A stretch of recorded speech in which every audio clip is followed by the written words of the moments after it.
Hello, this is Bradley Needham. I will be talking about some of the iterator adapters provided by the STL. Iterator adapters are objects that support the iterator interface but provide some different functionality. The three kinds of iterator adapters I will be discussing are insert iterators, stream iterators, and reverse iterators. So let's go ahead and start with a stream iterator.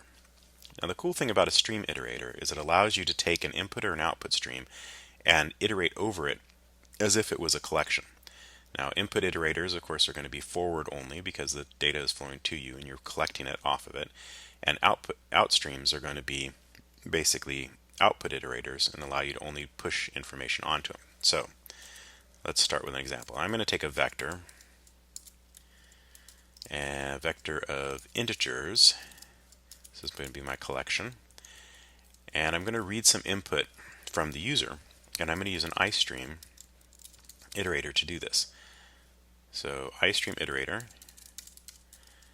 of int type. So I'm telling it that I want to read in things that are of integer type into this iterator. And for an input iterator, I've got to find some way of identifying the end of stream. Now the end of stream for something that's reading in integers is going to be either badly formatted data that does not match an integer, or the end of stream marker, something that I've come to the end of file. So I'm going to say create this one. So in order to make an end of stream iterator, you just basically default construct one. And that's what you can use in your test and your loops. So now I'm going to create my CN iterator, which is going to wrap standard input stream. So let's try reading in some data. So for CN iterator not equal to the end of stream, and increment the CN iterator. Now all I need to do is dereference that iterator and I should be getting an integer value. So let's go ahead and use my collection and push back the value in the CN iterator. Now again, just like you have iStream iterators, we can have OStream iterators. So let's go ahead and create an OStream iterator. And this one will also be of integers. And it's going to be my cout iterator. So it will wrap the cout stream. And I'm going to put a space in between each value that it prints out. Okay, so I'm going to loop over my collection. Just say int I over the collection. This is a range-based for loop. I will basically push a value onto the output iterator, and that will then output this value, plus it will then add a space. And since it's an output iterator, there isn't really an end of stream for it because I just keep pushing things on there. Okay, so I'm going to run this now. And I'm going to input the values 1, 5, 3, 7, 9. And then I'm going to input a value that's not parsable as a number, like t. And that's going to indicate the end of the stream because it won't be parsable as an integer. And then it'll come out and it will output the values that were inserted into the vector. So 1, 5, 3, 7, 9. Alright, so those are the stream iterators. So you can use these on file input streams or these input and output streams that are here, or any other stream that you have. What about this collection, right? What about the fact that I always have to be calling push back here? I could also use an iterator in this case, and this would be an insert iterator. And for an insert iterator, I can basically create one using some helper functions as well. I can basically say that I want a new, say a back iterator for my vector collection by simply saying back inserter, passing my collection. And then instead of having to say push back here, again I use it just as an iterator type. I can say star back iterator equals the value in the cn iterator.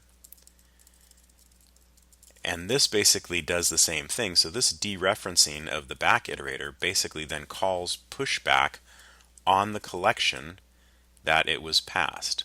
So there's also a front inserter, which would basically call push front, and there's also a plain old inserter, which basically calls insert on the collection.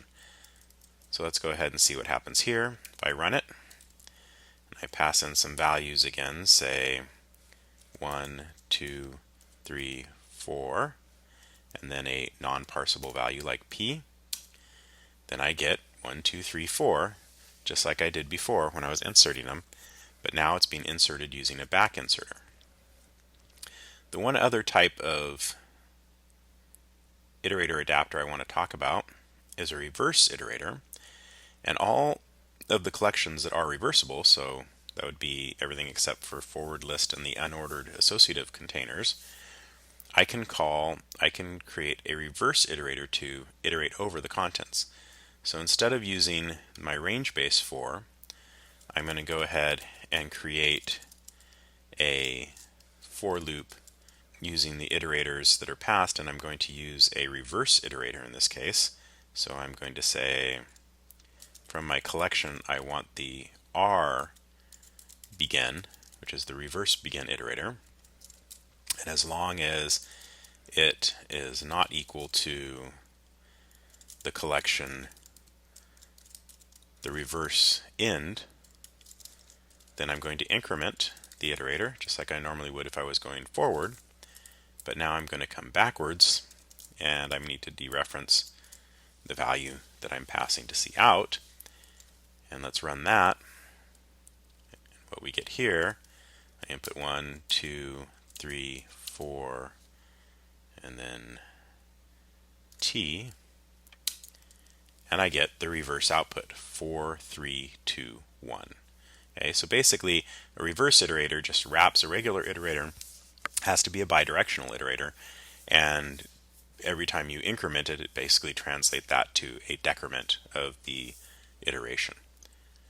So what is all this really good for? I mean, do we just always want to write our stuff in iterators here?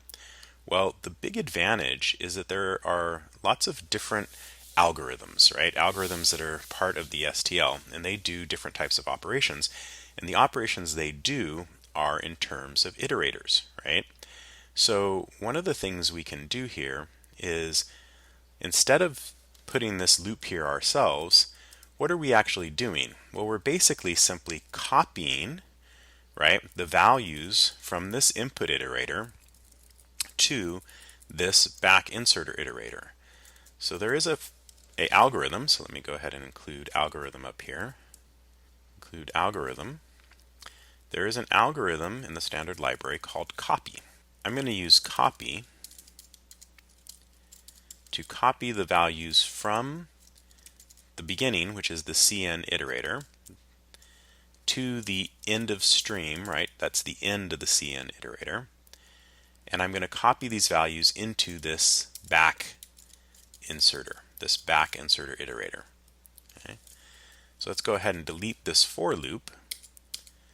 And now we've got our nice little copy function. And let's try running that. So again, I get down here and I enter in 1, and 2, and 3, and 4, and 5, and 6, and 7, and 8, and 9, and then put a non-parsable character of a Q, and I get printed out 9, 8, 7, 6, 5, 4, 3, 2, 1. So I did the reverse iteration here, and I got it printed out. So what else are we doing down here? So aren't we doing the same operation? We're now doing the opposite. We're copying from our vector, right, from our vector to the OStream iterator. So we can get rid of this for loop as well, and we can basically say copy. We're going to go in the iterator, so we're going to go from the reverse, so R begin to R end, and we're copying everything out to the cout iterator, again allowing us to get rid of this for loop. So let's go ahead and, so that's our complete program here. There's our main vector. We create our iStream iterators and our back inserter. We copy the values from the input stream into the back iterator. We create our OStream iterator, and we copy our values from the vector that we entered in to the OStream iterator. Go ahead and run it. And this time we'll go backwards. We'll say 9, 8, 7, 6, 5, 4, 3, 2, 1, and then a character it doesn't like, and we'll get it printed out back in the straight order. Okay, so having iterator adapters really gives us the power to use different types of things like streams rather than collections, and allows us to do different types of operations like actually doing an insert rather than simply accessing a particular value that is already existing in the collection itself. And then it allows us to utilize all of the algorithms that exist in the STL, which they don't know anything about the container. They don't know that this isn't a container, that it happens to be a stream. They simply know that, hey, it supports the iterator interface, and my algorithm is written in terms of the iterator interface, and therefore I can operate on these iterators that you happen to be passing me. Okay, hope that helps.